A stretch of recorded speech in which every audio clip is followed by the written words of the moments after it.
আসসালামু আলাইকুম, সবাইকে স্বাগতম জানাচ্ছি আজকের ভিডিওতে। তো পড়ালেখায় ভালো কিন্তু লিখিত পরীক্ষায় টিকছি না, কি করব? পড়ালেখায় তো ভালো, এটার সমস্যাটা কোথায়? অনেক যারা ভালো স্টুডেন্ট আছে দেখা যায় যে এটা বলে যে স্যার আমি তো পড়ালেখায় ভালো করতেছি কিন্তু আমি তো টিকছি না। কারণটা কি? কারণটা হচ্ছে আপনাকে বুঝতে হবে আপনাকে কতটুকু পড়তে হবে, আর বুঝতে হবে কতটুকু আপনার পড়ার দরকার নেই।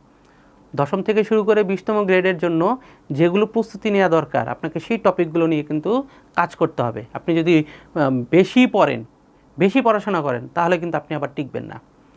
আপনার প্রিপোজিশন, আপনার ইডিয়ম ফ্রেজ, বাগধারা যতটুকু পড়া দরকার ততটুকু পড়তে হবে।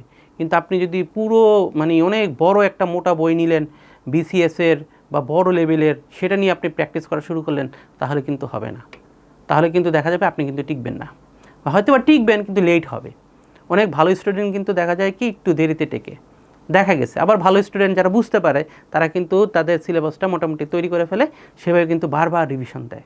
তাহলে যেটা আরেকটা বিষয়, রিভিশন দিতে হবে, বারবার রিভিশন দেওয়ার চেষ্টা করবেন, তাহলে দেখবেন আপনি কিন্তু টিকছেন। তো এইসব বিষয়গুলো একটু খেয়াল রাখার চেষ্টা করবেন, অবশ্যই আপনি ভালো করবেন। আল্লাহ হাফেজ, আসসালামু আলাইকুম।